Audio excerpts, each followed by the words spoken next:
नमस्कार, मैं नेहा शर्मा आपके साथ और आप देख रहे हैं जस्ट इंडिया। खबरों के प्रायोजक हैं रंज care showroom in Rohtak and Bahadurgarh. Showroom पर आएं, टेस्ट ड्राइव लें और गाड़ी बुक कराएं।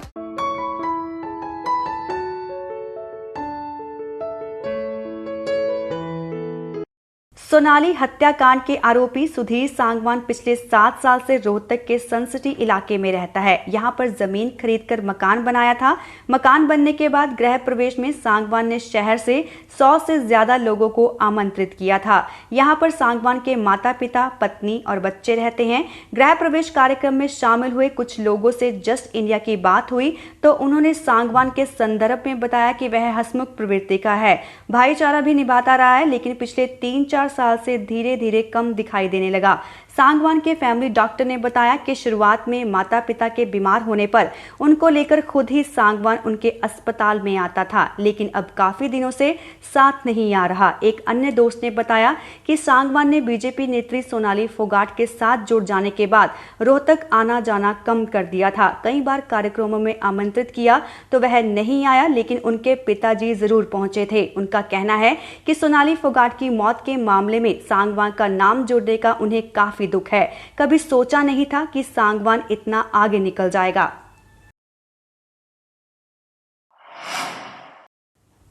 हरियाणा बीजेपी की नेता सोनाली फोगाट की मौत से जुड़े केस में नए खुलासे हो रहे हैं। इस मामले की जांच कर रही गोवा पुलिस ने दावा किया है कि सोनाली को जबरन ड्रग्स दी गई थी। यह ड्रग्स उनके पीए सुधीर सांगवान और सुखविंदर ने दी। सोनाली फोगाट केस में पुलिस ने करली क्लब के मालिक को गिरफ्तार कर लिया है। इसके साथ ही पुलिस ने क्लब के बाथरूम से ड्रग्स भी बरामद किया है। इससे पहले पुलिस ने पोस्टमार्टम रिपोर्ट और परिवार के आरोपों के बाद पुलिस ने सुधीर और सुखविंदर को पहले ही गिरफ्तार कर लिया था। बता दें कि इससे पहले गोवा पुलिस ने सोनाली फोगाट केस में कई अहम खुलासे किए हैं। ये खुलासा उनके एक लेटेस्ट सीसीटीवी फुटेज के जरिए हुआ है। दरअसल सोनाली की मौत से पहले एक सीसीटीवी फुटेज सामने आया है जो गोवा के उस होटल का है जहां सोनाली ठहरी हुई थी। सुधीर सांगवान ने पुलिस के सामने कन्फेस किया कि उन्होंने इंटेंशनली एक्यूज को लिक्विड में कोई ऑब्नॉक्सियस केमिकल मिला करके पिलाया। जब वो अपने आप को संभालने में नाकाम रही तो मुलजिम विक्टिम को बाथरूम टॉयलेट की तरफ लेके जाता है और फिर वहां करीब 2 घंटे वो रहते हैं टॉयलेट में। 302/34 धारा के तहत गिरफ्तार कर लिया गया है। फर्दर तफ्तीश ऑन है। फोरेंसिक साइंस लेबोरेटरी के एक्सपर्ट को बुला लिया गया है। नारनौल के पंचायत भवन में जिला परिवेदना समिति की बैठक में मंत्री जेपी दलाल की मौजूदगी में भाजपा नेताओं ने तहसीलदार पर भ्रष्टाचार के आरोप लगाए। बीजेपी नेताओं ने मंत्री से तहसीलदार को सस्पेंड करने की मांग की है। तहसीलदार को सस्पेंड नहीं करने पर मंत्री की मौजूदगी में भाजपा जिला अध्यक्ष सहित अनेक भाजपा नेताओं ने बैठक छोड़ बाहर जाने का निर्णय लिया, जिसके बाद मंत्री ने आग्रह कर दोबारा बैठक में बैठाए। मंत्री के पूछे जाने पर नारनौल एसडीएम ने एक मामले को लेकर नारनौल तहसीलदार के खिलाफ की गई जांच में तहसीलदार को दोषी ठहराया है, जिसके बाद कृषि मंत्री जेपी दलाल ने नारनौल तहसीलदार के खिलाफ मुकदमा दर्ज करने के आदेश दिए। भाजपा नेताओं ने कहा कि जब तक तहसीलदार को सस्पेंड नहीं किया जाता वे आगामी बैठक में शामिल नहीं होंगे। मंत्री जेपी दलाल ने पूरे मामले के लिए जिला उपायुक्त को कार्रवाई करने के आदेश दिए हैं। शिकायतें सुनने की लगभग 45 मामले नए आए हैं। उनमें से छटनी करके हमने और इस कमेटी में तहसीलदार की बहुत शिकायत आई।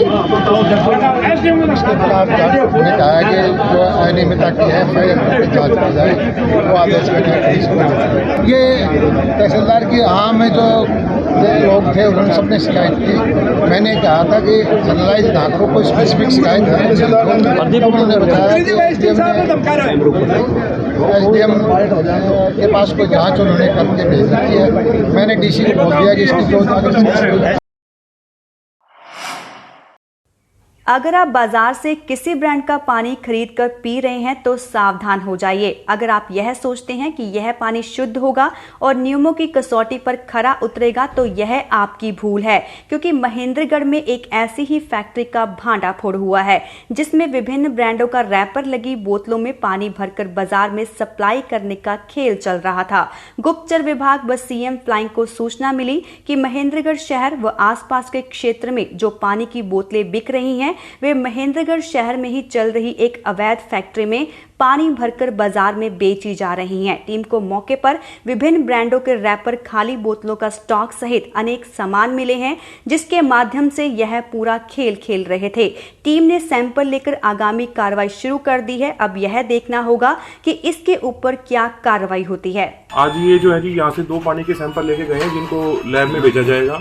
वह रिपोर्ट आने पर अगर कोई अनियमितता पाई जाती है तो उसके हिसाब से कार्रवाई की जाएगी। मैं डॉक्टर दीपक चौधरी, खाद्य सुरक्षा अधिकारी महेंद्रगढ़। यहाँ पर जो है ये पानी पैक कर रहे हैं, कोई लाइसेंस ही दिखा नहीं पाए, उसके लिए हमने इनको नोटिस दिया है। वह एक्ट के हिसाब से आगामी कार्रवाई की जाएगी। वह इनकी रिपोर्ट आने पर इनके हिसाब से कार्रवाई। ये कोई बिलसेरी नाम से जो है पैक कर रहे हैं, कोई नाइस इंडिया प्राइवेट लिमिटेड ये पैकिंग फर्म बना रहे हैं।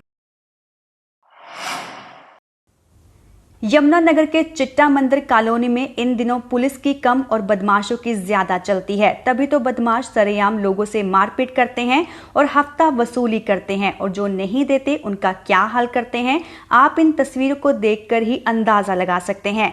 चिट्टा मंदिर कॉलोनी निवासी पूर्व पार्षद डॉक्टर RK शर्मा देर शाम अपने मेडिकल स्टोर पर बैठे थे कि तभी कुछ बदमाश उनकी दुकान पर आए और एकदम से उनकी दुकान और कार्यालय पर जमकर हंगामा कर दिया।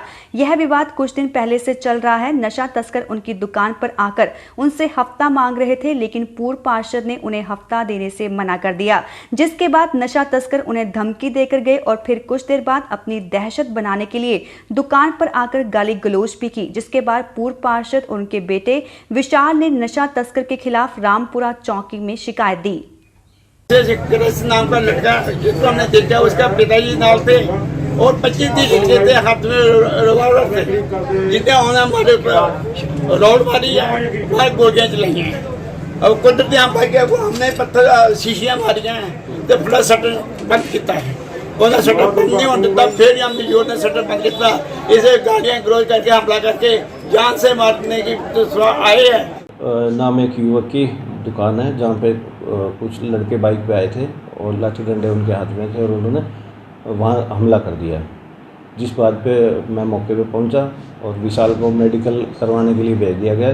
जो कंप्लेंट वो देंगे तुरंत कार्रवाई कर दी जाएगी। तो हर चीज़ की तस्दीक की जा रही है। वहाँ जो CCTV कैमरा लगे हुए हैं उनको पूरे छानबीन की जा रही है। जो भी लड़के होंगे उनकी शिनाख्त करके। रोहतक में दिन दिहाड़े DLF कॉलोनी के एक मकान में किशन शर्मा का शव मिला है। बता दें कि किशन शर्मा जागरणों में भजन गाने वाले गायक थे, जिनकी मौत की खबर सुनते ही कॉलोनी में दहशत फैल गई और आसपास के लोगों की भीड़ इकट्ठी हो गई। तुरंत आर्यनगर थाना पुलिस व FSL की टीम को सूचना दी गई और आर्यनगर थाना पुलिस व FSL की टीम ने मौके पर पहुंचकर जांच कर पता लगाने में जुट पड़ी, लेकिन अभी तक हत्यारे का पता नहीं चल पाया और न ही मौत के कारणों का अभी तक कोई खुलासा हुआ है। आज अभी सूचना मिली है अभी दोपहर में 12 के आसपास कि यहाँ पे ITI के पास मकान में किसी अननोन व्यक्ति का मर्डर हो चुके हैं और पीछे थोड़ा इस सूचना पर हम पहुँचे हैं और सूचना पर हमने यहाँ पे आके देखा, इसका नाम पता चला तो इसका नाम कृष्ण शर्मा सनोप श्री मांगेराम शर्मा, जो कि रहने वाला ये अर्जुन नगर पाड़ा मोहल्ला रोहतक का रहने वाला था। कितनी उम्र है इसकी? उम्र है तकरीबन इसकी उम्र 40 के आसपास है। कोई साथ में पाया गया? अभी कोई नहीं पाया गया है। अभी इसकी जांच कर रहे हैं गहनता से। रोहतक में अभिभावक संघ एवं वेलफेयर सोसाइटी ने प्रदेश सरकार द्वारा सरकारी स्कूलों को बंद करने के विरोध में शहर में प्रदर्शन किया और प्रशासनिक अधिकारी के माध्यम से ज्ञापन सौंपा। संघ के प्रधान यशवंत मलिक ने आरोप लगाया कि सरकार शिक्षा का बाजारीकरण करने पर तुली है और इसलिए अपनी जिम्मेदारी से पल्ला झाड़ते हुए सरकारी स्कूलों को बंद कर प्राइवेट स्कूलों को फायदा पहुंचाने में लगी है। उन्होंने कहा कि सरकारी स्कूल बंद होने से गरीबों के बच्चे शिक्षा से वंचित हो जाएंगे। सरकार के इस तानाशाही फैसले को किसी भी कीमत पर बर्दाश्त नहीं किया जाएगा। उन्होंने बताया कि अगर सरकार ने अपना यह जन विरोधी फैसला वापस नहीं लिया तो पूरे प्रदेश में सरकार के खिलाफ आंदोलन शुरू कर दिया जाएगा। इस अवसर पर युद्धवीर नरवाल, रणधीर शर्मा, देवेंद्र, राजेंद्र, जगमती सांगवान, रामचंद्र, सत्यनारायण, ज्योति इंद्रान, रामकिशन, राजपाल प्रमुख रूप से मौजूद रहे। हरियाणा सरकार ने रिसेंटली एक फैसला लिया है कि जो सरकारी स्कूल हैं उनको बंद किया जा रहा है। अभिभावक संघ जो है एक अपील जो हरियाणा सरकार से करती है कि पहले से ही प्राइवेट स्कूलों ने आर्थिक तौर पर अभिभावकों की कमर तोड़ कर रखी है। फीस उनकी इतनी है, फंड उनके इतने हैं कि सामान्य वर्ग का अभिभावक ही अपने बच्चों को पढ़ा पाने में असमर्थ हो रहा है। एजुकेशन सिस्टम इतना महंगा हो चुका है कि ये आम लोगों की पहुंच से बाहर होता जा रहा है। इससे ऊपर फिर हरियाणा सरकार एक फैसला लेती है कि जो सरकारी स्कूल हैं जहाँ गरीब बच्चे पढ़ाई कर सकते हैं उनको ही बंद किया जा रहा है। ये जो फैसला है ये असामाजिक फैसला है। खबरों में फिलहाल इतना ही। देखते रहिए जस्ट इंडिया। नमस्कार।